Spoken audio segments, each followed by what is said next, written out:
The goodness of God.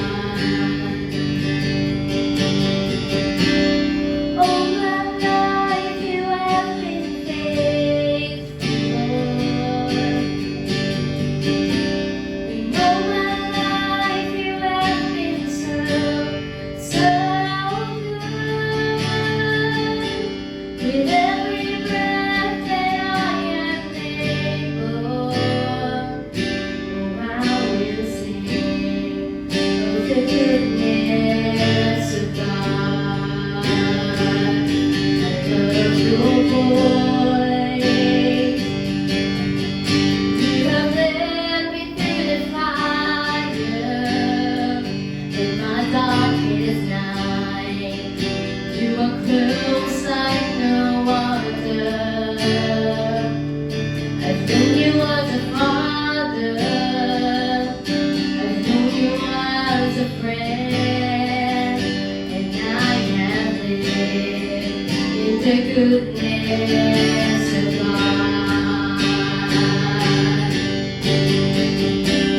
All my life you have been faithful.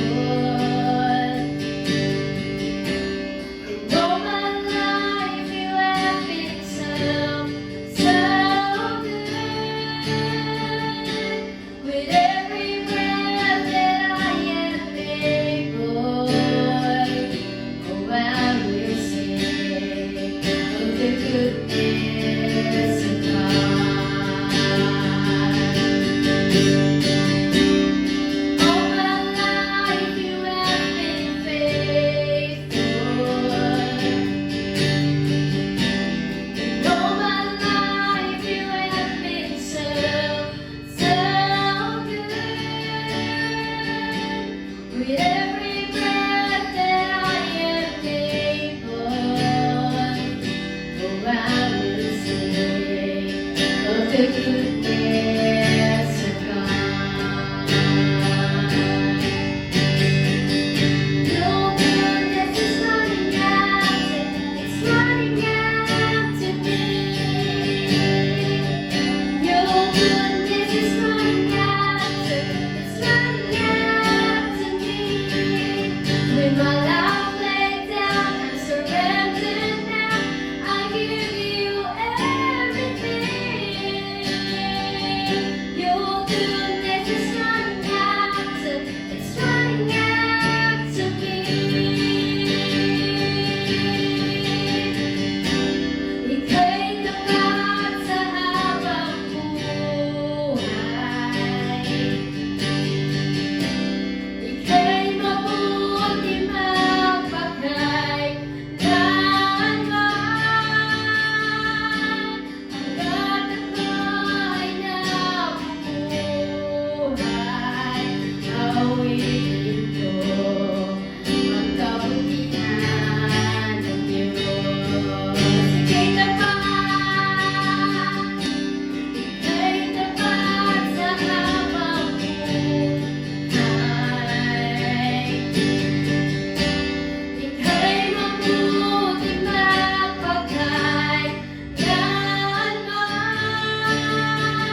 Isang pinagpalang araw po sa bawat isa. Ako po si Pastor Christian mula sa RCMI Antique Satellite. I hope that everyone is enjoying our prayer and fasting. Naniniwala po ako na patuloy tayong kakatagpuin ng Panginoon as we have our devotion in Luke chapter 18 verse 1 to 8 in the NLT version. Sabi po dito, one day, Jesus told his disciples a story to show that they should always pray and never give up. Verse 2, there was a judge in a certain city, he said, who neither feared God or nor cared about people. A widow of that city came to him repeatedly, saying, give me justice in this dispute with my enemy. The judge ignored her for a while, but finally he said to himself, I don't fear God or care about people. But this woman is driving me crazy. I'm going to see that she gets justice because she is wearing me out with her constant request. Then the Lord said, learn a lesson from this unjust judge. Verse 7, even he rendered a just decision in the end. So don't you think God will surely give justice to his chosen people who cry to him day and night? Will he keep putting them off? I tell you, he will grant justice to them quickly. But when the Son of Man returns, how many will he find on the earth who have faith? May the Lord bless his word this morning. In the time of Jesus, some widows were less fortunate because of their social status and family background. That's why most of them were being neglected by society, just like the widow in this story. Napakahirap ng kanilang kalagayan ng panahon ng Panginoong Hesus. This story teaches us about our prayer attitude. Number one, we should be persistent in prayer. This widow did not give up despite of the judge's refusal to give her justice.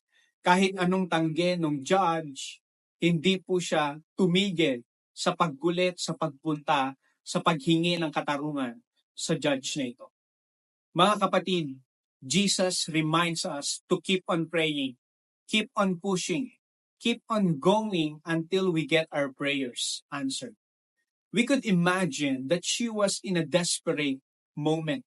Ang tindi ng kanyang pangangailangan, talagang desperado. She probably appeared constantly before the judge wherever he is to get her justice. Talagang kahit nasaan yung judge, kinukulit niya, maaari sa palengke, doon sa korte, wherever, nandun sa bahay, talagang pinupuntahan niya. And so are we in our prayer life. No matter what the stumbling blocks are, the hindrances that try to discourage us from getting our prayer answered, if that widow didn't give up, even though she probably knew the judge didn't care about people, she persisted. Sabi nga sa verse 5, ibinigay ng judge yung hinihiling niya dahil sa sobrang kulit niya. The word that was used was wearing me out. In the original language, it means parang binigyan ng black eye sa sobrang kulit. Grabe, no? And so are we. And the second thing na makikita po natin dito at matututunan natin as we pray and fast is be persistent in faith. Hindi lang daw po tayo be persistent in prayer but also be persistent in faith. As we see in verse 7, there's a contrast between God and the judge. The judge doesn't care, but God cares. The judge is unjust, but God is just. God is good. God is a good, good Father who takes care of us. All the more, we should continue praying and believing in the Lord. Sabi nga po in Matthew chapter 7, verse 11 in the NLT version, so if you sinful people know how to give good gifts to your children, how much more will your heavenly Father give good gifts to those who ask Him. Huwag tayong panghinaan ng loob. All the more, we should persist in faith no matter what. Maaring yung pinagpipray mo ay hindi pa binibigay ni Lord for the past 4 days.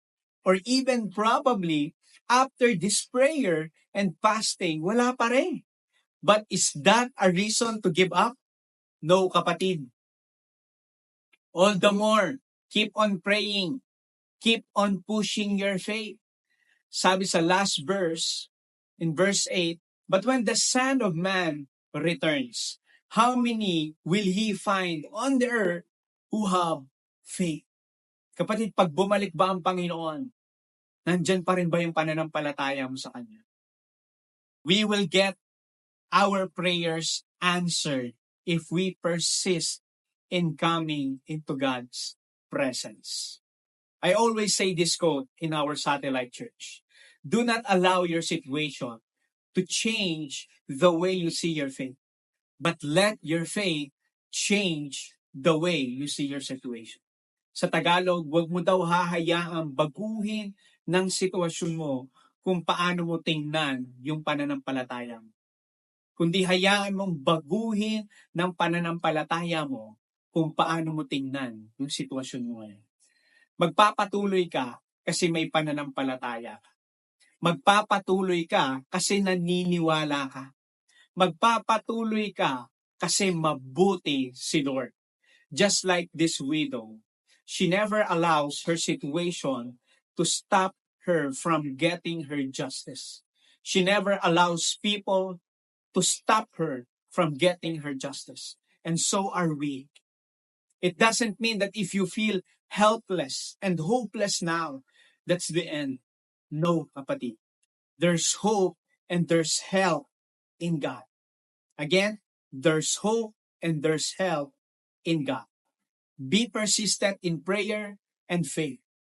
Huwag mong susukuan ng panalangin at pananampalataya mo until it gets results. Even after this, if there's still no answer, don't stop. Be persistent. Be persistent in prayer and in your faith. Let's pray.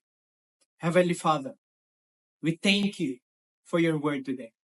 This reminds us, Lord, no matter what our circumstance right now or our situation right now, no matter what we are going through, you hear us. You answer us, Lord. May you give us the grace to persist in prayer and faith. May your power be made perfect in our weaknesses. You are our strength and our shield. May you find us faithful until the end. And I pray, Lord, to this person who's watching this right now, that may, Lord, O God, get his or her prayer answered by your grace. In Jesus' name, amen and amen.